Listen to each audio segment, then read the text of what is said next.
Kisah Raja Trisong Detsen, penyebar cahaya Buddha di Tibet. Prolog. Dalam bayang pegunungan langit, dataran tinggi Tibet tak hanya diliputi salju, namun juga kisah-kisah lama yang terpatri dalam mantra dan doa. Di balik dinding Himalaya yang seakan menjulang ke langit, lahirlah seorang putra raja yang kelak akan menjadi jembatan antara kebijaksanaan India dan hati rakyatnya.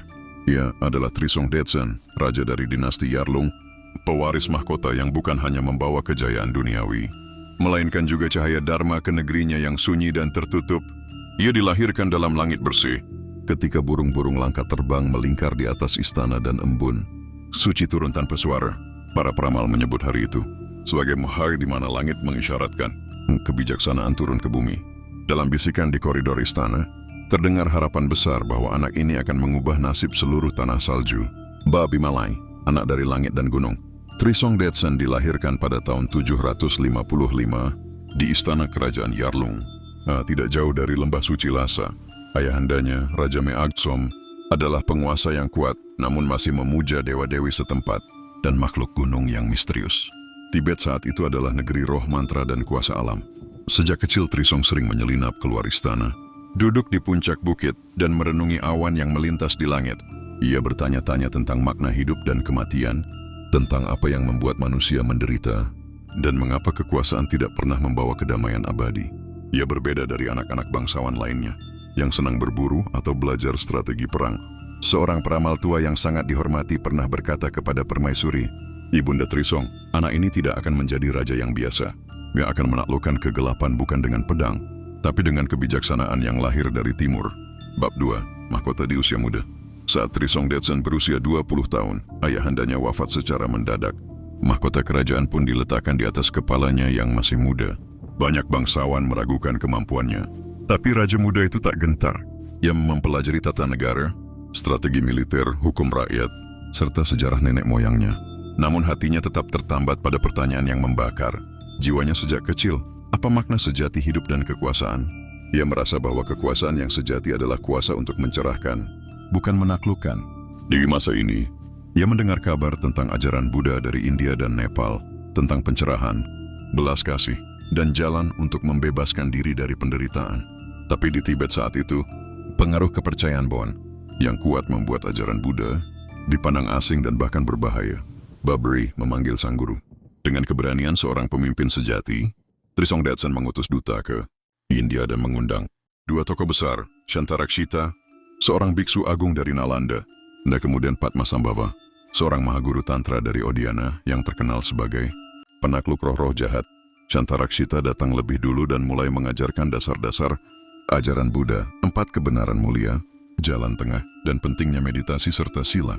Namun banyak hambatan muncul, wabah, bencana, beberontakan dari pendeta.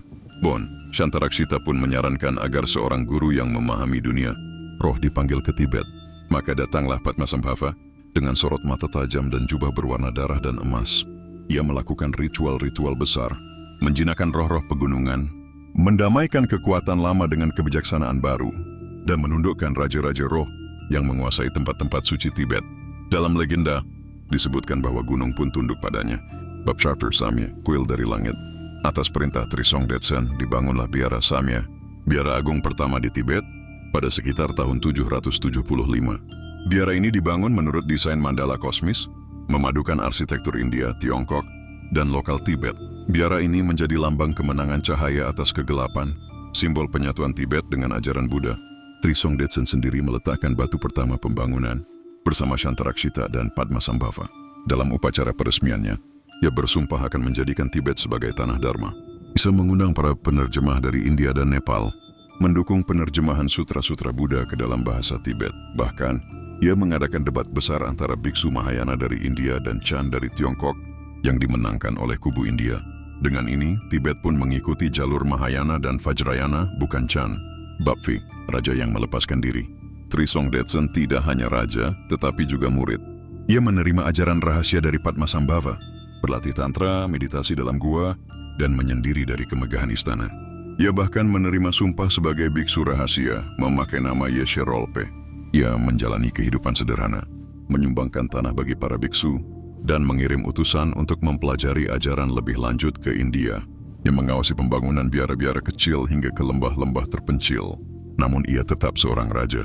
Ia memperluas wilayah Tibet hingga ke Asia Tengah, bahkan bertempur melawan dinasti Tang, Tiongkok dan menguasai sejenak ibu kota mereka, Chang'an. Tapi bagi Trisong Detsen, perang hanyalah alat bukan tujuan. Bab 6, matahari terbenam di Himalaya. Pada tahun 797, Trisong Detsen wafat secara damai, dikelilingi oleh para biksu, keluarga, dan guru-gurunya. Dalam napas terakhirnya, ia berpesan, Buddha tidak datang untuk menghancurkan kepercayaan lama, tapi untuk membawa terang ke segala sudut jiwa. Tanah ini akan tetap suci selama Dharma dijaga dengan hati yang murni. Prosesi pemakamannya disertai nyanyian suci, mantra, dan ratapan lembut rakyatnya. Kabut turun perlahan di atas Samye, seolah langit sendiri sedang berduka. Epilog, warisan sang raja. Trisong Detsen dikenang sebagai salah satu dari 3 raja Dharma Tibet bersama Songtsen Gampo dan Ralpachan. Ia adalah pelindung ajaran, penjaga biara, dan penenang hati rakyat. Ajaran Buddha yang ia bawa menyebar ke seluruh Tibet, melahirkan jalur-jalur spiritual yang akan berkembang menjadi mazhab-mazhab besar, Nyingma, Kagyu, Sakya, dan Gelug.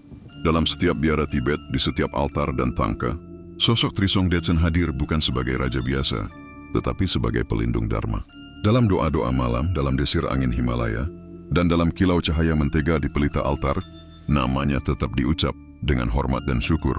Jika kau mendaki Himalaya dan mendengar desir angin di antara sutra bendera, mungkin itu bisikan jiwa sang raja, yang masih berdoa demi kebijaksanaan bagi semua makhluk. Akhir. 1. Pembawa ajaran Buddha ke Tibet. Trisong Detsen dikenal sebagai raja yang membawa Dharma. Eketach yang sebelumnya didominasi oleh tradisi Bon. Ia adalah raja pertama Tibet yang secara aktif mengundang guru-guru besar dari India dan memantapkan ajaran Buddha sebagai fondasi spiritual kerajaan. 2. Pembangunan biara Samye. Biara Samye dibangun atas perintahnya, menjadi biara pertama dan pusat pendidikan Buddha di Tibet. Bangunan ini menjadi simbol penyatuan ajaran Buddha dari India dengan spiritualitas Tibet dan menjadi model arsitektur religius di masa-masa berikutnya. 3. Gerakan penerjemahan teks suci. Di bawah naungan Trisong Detsen, dimulailah proyek besar penerjemahan ribuan naskah Buddha dari bahasa Sanskerta dan Pali ke bahasa Tibet. Hasilnya, lahirlah Kangyur dan Tengyur, kumpulan ajaran suci yang hingga kini digunakan oleh biara-biara di seluruh Tibet dan Himalaya. 4. Penyebaran meditasi dan Tantra Vajrayana. Dengan kehadiran Padmasambhava, ia meletakkan dasar bagi tradisi Vajrayana Tibet. Ajaran-ajaran rahasia Tantra mulai dipraktikkan secara luas, dan teknik-teknik meditasi dalam gua menjadi bagian dari praktik spiritual tinggi di Tibet. 5. Debat filsafat dan penentuan arah Buddhisme Tibet. Ia menyelenggarakan debat Samye antara aliran Chan dari Tiongkok dan Mahayana dari India. Kemenangan aliran India menentukan bahwa arah Buddhisme Tibet akan mengikuti logika, analisis mendalam, dan meditasi bertahap, bukan spontanitas ala Chan. 6. Penciptaan sistem biara dan pendidikan. Di bawah pemerintahannya, biara-biara tumbuh pesat dan menjadi pusat pendidikan serta kebudayaan. Trisong Detsen memberikan tanah dan perlindungan hukum bagi biara, menciptakan sistem sosial yang mendukung keberadaan komunitas spiritual secara permanen. 7. Raja Dharma, Bodhisattva dalam sejarah. Ia dianggap sebagai salah satu dari 3 Raja Dharma Tibet, bersama Songtsen Gampo dan Ralpachan. Dan dalam tradisi Vajrayana, ia dihormati sebagai emanasi Manjushri, Bodhisattva kebijaksanaan. Sosoknya tidak hanya dikenang secara historis, tetapi juga secara spiritual sebagai pelindung Dharma. 8. Penyatuan politik dan spiritualitas. Trisong Detsen mewujudkan model kepemimpinan Raja Biksu, yaitu pemimpin duniawi yang juga mendalami praktik spiritual. Model ini menjadi cetakan utama bagi Tibet, yang kemudian berkembang menjadi sistem lama ruler atau raja spiritual seperti Dalai Lama di masa selanjutnya. 9. Melestarikan tradisi Terma, ajaran tersembunyi. Bersama Padmasambhava, ia mendukung penyembunyian Terma, ajaran rahasia, di pegunungan dan gua-gua Tibet untuk ditemukan kembali di masa depan ketika Dharma terancam. Inilah fondasi dari tradisi terton dalam Buddhisme Tibet. 10. Teladan raja yang bijak dan welas asih. Trisong Detsen dikenang sebagai pemimpin yang tidak memerintah dengan kekerasan, tetapi dengan welas asih dan kebijaksanaan. Ia dicintai rakyatnya, bukan karena ketakutan, tetapi karena keberaniannya membawa terang ke tanah yang dahulu diliputi kegelapan.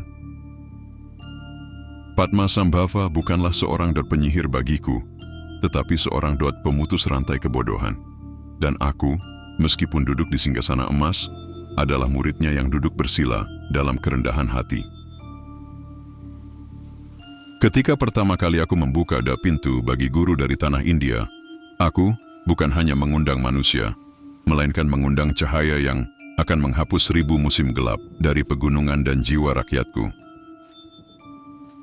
Aku dilahirkan sebagai raja, namun kutemukan makna sejati dalam sunyi, biara, dalam denting lonceng pagi, dalam pelajaran tentang kekosongan yang justru memenuhi hidup dengan makna sejati. Kerajaan yang hanya kuat dalam pedang akan runtuh oleh pedang, namun kerajaan yang ditopang oleh welas asih, kebijaksanaan, dan pengertian akan hidup melampaui zaman dan dikenang dalam doa-doa suci. Biarlah gunung suci menjadi saksi bahwa kebijaksanaan bukan milik satu negeri, dan bahwa aku membawa sang dharma bukan untuk memerintah pikiran rakyatku, tetapi untuk membebaskan hati mereka dari kegelapan yang telah lama meraja. Apa gunanya mahkota jika rakyatku takut akan hari esok? Lebih mulia bagiku untuk menjadi raja yang membuka pintu menuju pencerahan daripada menjadi penguasa yang mengunci hati dalam ketidaktahuan. Aku telah melihat kekuatan senjata, tetapi lebih besar adalah kekuatan batin yang menundukkan amarah tanpa membunuh, yang menaklukkan keinginan tanpa belenggu, dan yang membangun kekaisaran bukan dari batu, melainkan dari kebijaksanaan. Setiap kuil yang kudirikan, setiap kitab suci yang kuterjemahkan, bukanlah untuk kemegahan kerajaan, melainkan jembatan menuju dunia yang lebih luas, dunia batin yang bebas dari ilusi dan penderitaan.